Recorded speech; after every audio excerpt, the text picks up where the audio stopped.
Hello my dear friends, एक बार फिर से आप सभी का स्वागत है ऑनलाइन शिक्षण यूट्यूब चैनल पर।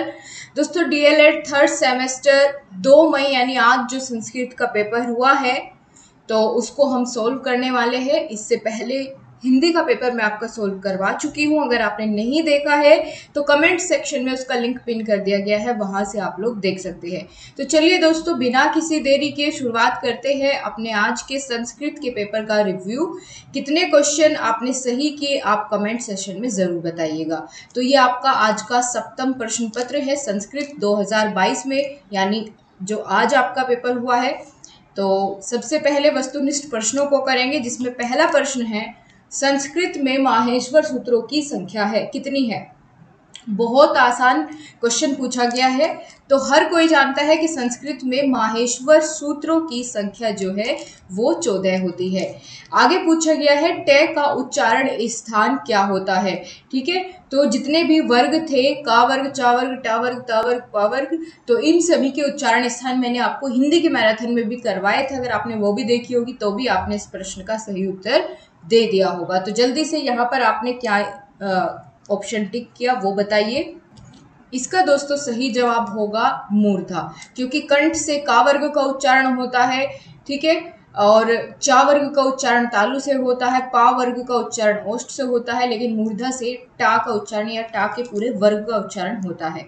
आगे चलते हैं, कौन सा शब्द नपुंसक लिंग है।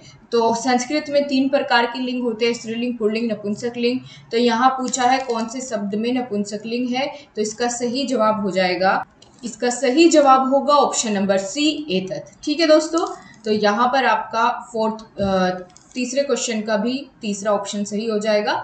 चौथा क्वेश्चन है रमेश में कौन सी संधि है। तो यहाँ पर संधि पूछी गई थी दोस्तों आपसे हिंदी के टॉपिक में भी। अगर आपने संधि मेरे से सही से समझी होगी तो भी आप यहाँ पर आसानी से संधि पहचान पाएंगे। इसका सही जवाब है आपका ऑप्शन नंबर बी, गुण संधि। रमेश में आपकी गुण संधि है। आगे चलते हैं, 5वें प्रश्न पर पूछा गया है राजपुरुष में कौन सा समास है। तो राजपुरुष में पहले तो इसका विग्रह करके ही बताइए, आपने कैसे विग्रह करके पता लगाया कि कौन सा समास होगा। तो दोस्तों ये उदाहरण है तत्पुरुष समास का। ठीक है, राजपुरुष किसका उदाहरण है, तत्पुरुष समास का उदाहरण है। ऑप्शन ए बिल्कुल सही हो जाएगा।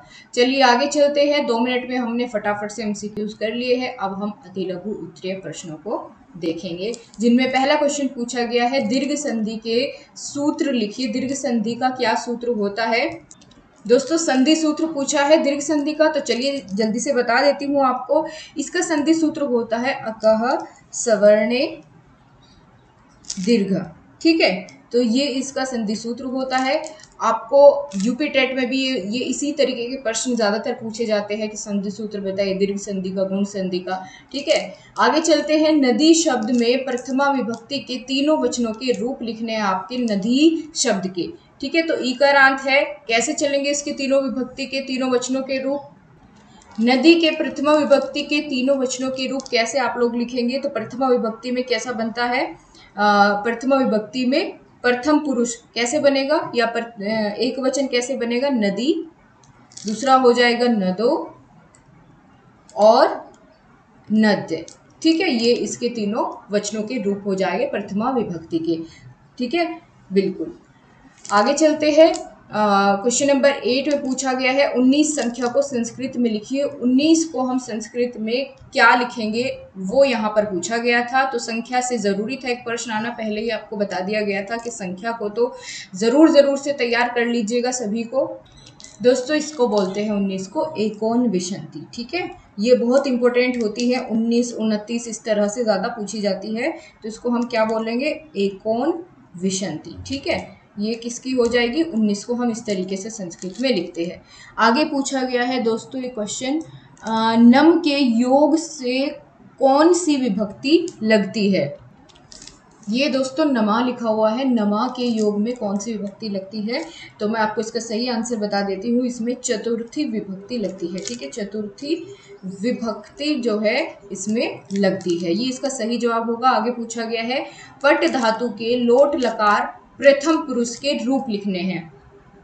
तो इसमें सिर्फ आपको प्रथम पुरुष के ही बताने हैं। तो क्या हो जाएगा, लोट लकार पट धातु के किस तरीके से रूप चलेंगे, तो ये चलेंगे दोस्तों पठतु, पठताम, पठंतु। ठीक है, इस तरीके से ये इसके रूप चलेंगे तीनों प्रथम पुरुष के लोट लकार के। ठीक है, लोट का अर्थ होता है आज्ञा में, हाँ आज्ञा के अर्थ में। आगे चलते हैं, पूछा गया है चौमासा में कौन सा समास है। चौमासा, तो बहुत ही आसान सा प्रश्न पूछा है, चौमासा में कौन सा समास है। इसमें दोस्तों द्विगु समास होगा, और द्विगु समास की पहचान मैंने आपको बहुत अच्छे से हिंदी की क्लास में भी समझाई थी। क्या होती है द्विगु समास की पहचान, इसमें पहला पद जो है वो संख्यावाची होता है। जैसे इसमें चौ लिखा हुआ है यानी 4 मासों का समूह, तो क्या हो जाएगा यहाँ पर इसकी पहचान द्विगु समास हो जाएगी। ठीक है, तो इसका सही जवाब ये हो गया। आगे चलते हैं, लघु उत्तरीय प्रश्नों पर आपसे पूछा गया है 12वें नंबर का प्रश्न, क्रय धातु काल ऋट लकार का रूप बताइए। तो चलिए इसका बता देती हूँ मैं आपको फटाफट से। ऋट लकार मतलब भविष्य काल में हमको इसका बनाना है क्रय धातु का। तो कैसे बनेगी, सबसे पहले हम यहाँ पर इसके रूप चला लेते हैं करिष्यति, और द्विवचन में क्या हो जाएगा करिष्यते, और बहुवचन में क्या हो जाएगा करिष्यन्ति, करिष्यन्ति। ठीक है, ये हो जाएगा। फिर मध्यम पुरुष की अगर बात करें तो कैसे चलेगा, प्रथम एक वचन में तो करिष्यसि, इसके बाद करिष्यत और करिष्यत। ठीक है दोस्तों, अब यहाँ पर हम उत्तम पुरुष की बात करेंगे। उत्तम पुरुष का एक वचन कैसे, करिष्यामि। ठीक है, करिष्यामि और करिष्यावह, करिष्याम, करिष्याम। ठीक है, ये इस तरीके से इसके रूप चलेंगे। आगे आपसे पूछा गया है दोस्तों 11 से 20 तक की गिनती संस्कृत में लिखनी है, तो ये आप लिख पाएंगे। आगे चलते हैं 14 क्वेश्चन में, निम्नलिखित श्लोक का हिंदी में अर्थ लिखिए। प्रिय वाक्य प्रदानेन सर्वे तुष्यन्ति जन्तवे, तस्माद् तदेव वक्तव्य वचने का दरिद्रता। इस श्लोक का अर्थ दोस्तों ये है कि प्रिय वचन बोलने में क्या होता है, प्रिय वचन बोलने से सभी को संतुष्टि मिलती है, सभी जंतुओं को संतुष्टि मिलती है, और हमें ऐसे वचनों को बोलने में दरिद्रता मतलब यहाँ पर हमें कंजूसी नहीं करनी चाहिए। तो प्रिय वाक्य हमें बोलने चाहिए, उससे सभी जीव जंतु संतुष्ट होते हैं। प्रिय वाक्य बोलने में हमें कंजूसी नहीं करनी चाहिए। ये इसका आपने अगर हिंदी में श्लोक का अर्थ लिख दिया होगा तो आपको यहाँ पूरे मार्क्स मिल जाएंगे। आगे आपसे पूछा गया है उपसर्ग और प्रत्यय में अंतर। तो सभी जानते हैं उपसर्ग जो है मूल शब्द के शुरुआत में लगते हैं, उसका अर्थ बदल देते हैं, और प्रत्यय उसके बाद में लगते हैं। क्वेश्चन नंबर 16 है, शिक्षण अधिगम में श्रव्य एवं दृश्य उपकरणों को उदाहरण समझाइए। तो श्रव्य और दृश्य उपकरण को यहाँ पर बताना था। सबसे पहले तो ये बताइए कि शिक्षण अधिगम में जो है किस तरीके से मदद करते हैं शिक्षण अधिगम सामग्रियाँ। ठीक है, लंबे समय तक बच्चों को इनकी हेल्प से याद रहता है, और रुचि बढ़ती है बच्चों की जब हम उनके सामने इन उपकरणों का प्रयोग करते हैं। श्रव्य उपकरण में क्या क्या आ सकता है, तो इसमें ग्रामोफोन आ सकता है, और रेडियो हो सकता है श्रव्य में। दृश्य की अगर बात करें तो आपका जो डिजिटल बोर्ड होता है वो आ सकता है, कंप्यूटर आ सकता है। ठीक है, और क्या आ सकता है, दृश्य उपकरण में आपकी किताबें आ सकती है, और ब्लैक बोर्ड आ सकता है। ये सारे दृश्य उपकरण के उदाहरण हो जाएंगे। आगे बात करते हैं क्वेश्चन नंबर 17, यण संधि की सूत्र के माध्यम से उदाहरण व्याख्या करिए। यहाँ यण संधि का सूत्र पूछा है दोस्तों।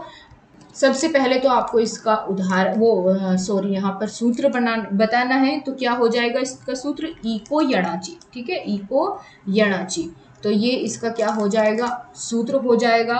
उदाहरण के लिए दोस्तों इसमें क्या हो सकता है यण संधि का उदाहरण, जैसे यद्यपि हो गया।